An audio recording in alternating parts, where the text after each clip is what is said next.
वैश्विक महामारी से बहुत बहादुरी से लड़ रहे हैं। आज जिन hi-tech state of the art testing facility का लॉन्च हुआ है, उससे पश्चिम बंगाल, महाराष्ट्र और उत्तर प्रदेश को कोरोना के खिलाफ लड़ाई में और ताकत मिलने वाली है। साथियों, दिल्ली एनसीआर, मुंबई और कोलकाता आर्थिक गतिविधियों के भी बड़े सेंटर हैं। यहां देश के लाखों युवा अपने कैरियर को, अपने सपनों को पूरा करने आते हैं। अब तीनों जगह टेस्ट की जो उपलब्ध कैपेसिटी है, उसमें 10,000 टेस्ट की कैपेसिटी और जुड़ने जा रही है। अब इन शहरों में टेस्ट और ज्यादा तेजी से हो सकेंगे।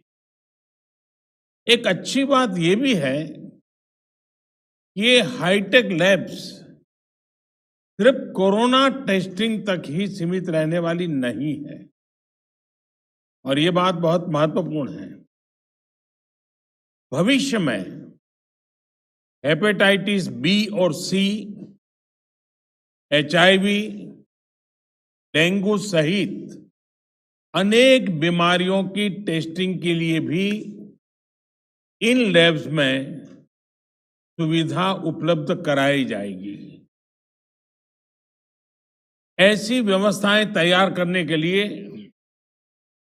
Indian council of medical research ICMR और उससे जुड़े दूसरी संस्थाओं से सभी साथियों को भी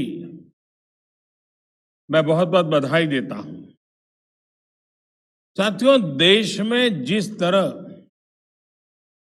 सही समय पर सही फैसले लिए गए, आज उसी का परिणाम है कि भारत अन्य देशों के मुकाबले काफी संभली हुई स्थिति में है। आज हमारे देश में कोरोना से होने वाली मृत्यु बड़े बड़े देशों के मुकाबले काफी कम है। वहीं हमारे यहां रिकवरी रेट अन्य देशों के मुकाबले बहुत ज्यादा है और दिनों दिन सुधार भी हो रहा है।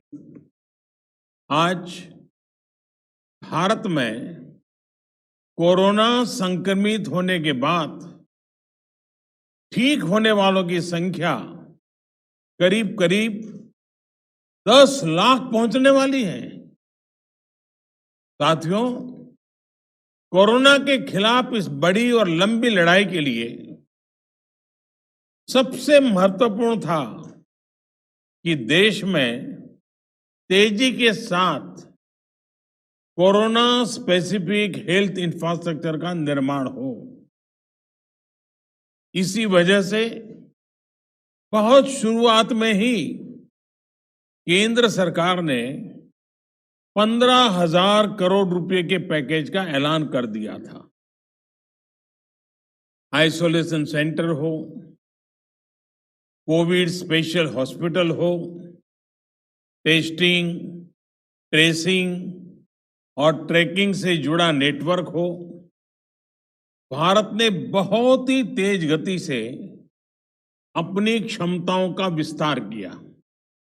आज भारत में 11,000 से ज्यादा कोविड फैसिलिटीज हैं, 11 लाख से ज्यादा आइसोलेशन बेड्स हैं।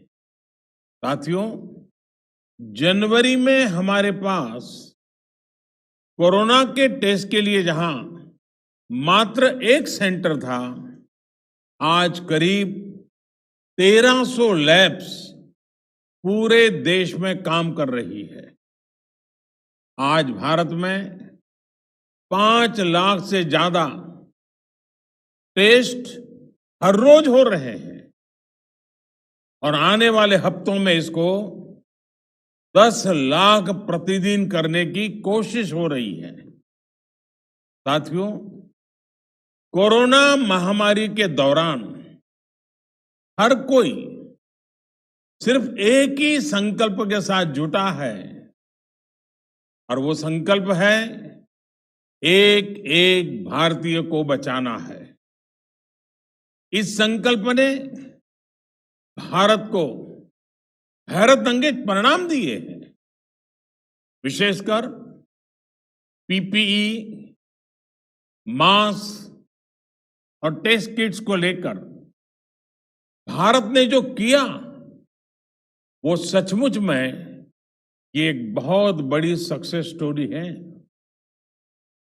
एक समय भारत में एक भी पीपीई किट नहीं बनती थी। आज भारत दुनिया का दूसरा सबसे बड़ा पीपीई किट मैन्युफैक्चरर है। सिर्फ 6 महीना पहले देश में एक भी पीपीई किट मैन्युफैक्चर नहीं था।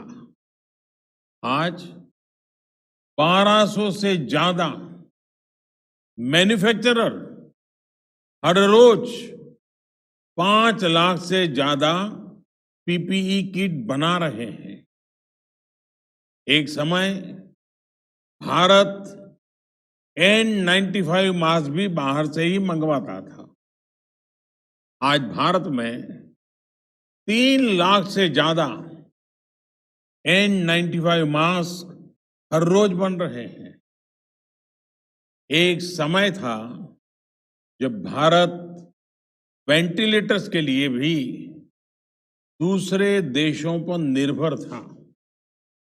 आज भारत में हर साल 3 लाख वेंटिलेटर बनाने की प्रोडक्शन कैपेसिटी विकसित हो चुकी है। इस दौरान मेडिकल ऑक्सीजन सिलेंडर्स के प्रोडक्शन में भी काफी मात्रा में वृद्धि की गई है। सभी के इन सामूहिक प्रयासों की वजह से आज न सिर्फ लोगों का जीवन बच रहा है, बल्कि जो चीजें हम आयात करते थे, अब देश उनका एक्सपोर्टर बनने जा रहा है। साथियों, इतने कम समय में इतना बड़ा फिजिकल इंफ्रास्ट्रक्चर खड़ा करना कितनी बड़ी चुनौती रही है, इससे भी आप भली भांति परिचित हैं। एक और बड़ा चैलेंज था कोरोना के खिलाफ लड़ाई के लिए देश में ह्यूमन रिसोर्स को तैयार करना।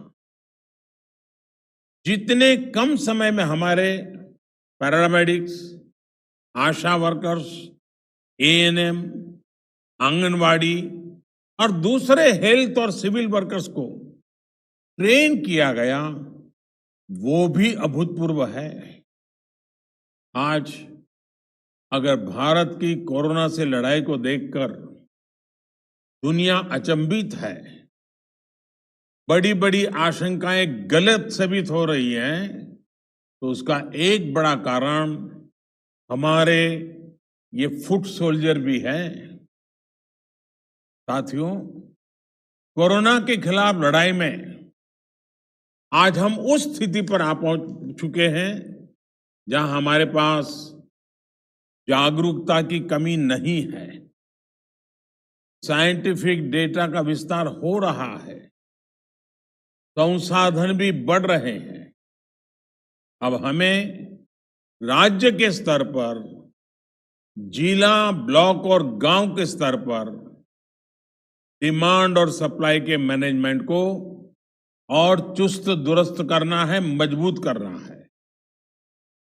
हमें मिलकर नया हेल्थ इंफ्रास्ट्रक्चर तैयार करना ही है, जो हमारे पास गांव-गांव में सरकारी और प्राइवेट डिस्पेंसरीज हैं, क्लिनिक हैं, उनको ज्यादा सक्षम भी बनाना है।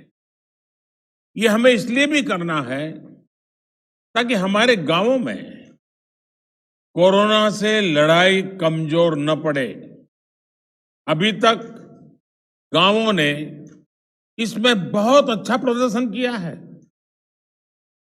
और इसके साथ ही हमें इस बात का ध्यान रखना है कि हमारे कोरोना योद्धा किसी तरह की थकान का शिकार न हो।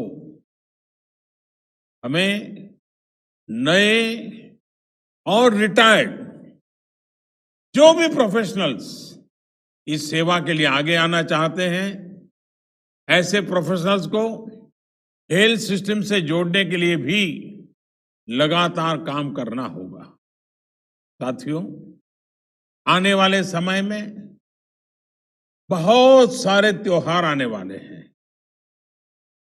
हमारी ये उत्सव उल्लास का कारण बने, लोगों में संक्रमण न फैले, इसके लिए हमें हर सावधानी रखनी है। हमें ये भी देखते रहना होगा कि उत्सव के इस समय में गरीब परिवारों को परेशानी ना हो।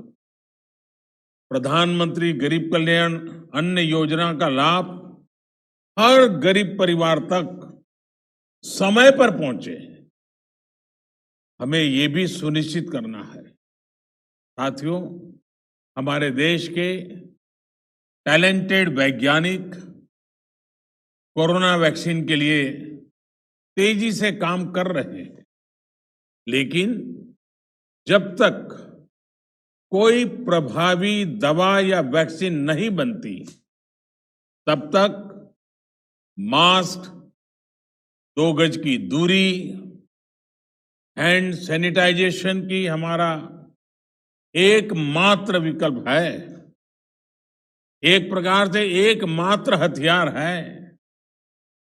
हमें खुद भी बचना है और घर में छोटी बड़ी आयु के सभी परिजनों को भी बचाना है। मुझे विश्वास है कि कोरोना के खिलाफ लड़ाई हम सभी मिलकर लड़ेंगे भी और जीतेंगे भी। एक बार फिर इन हाईटेक सुविधाओं के लिए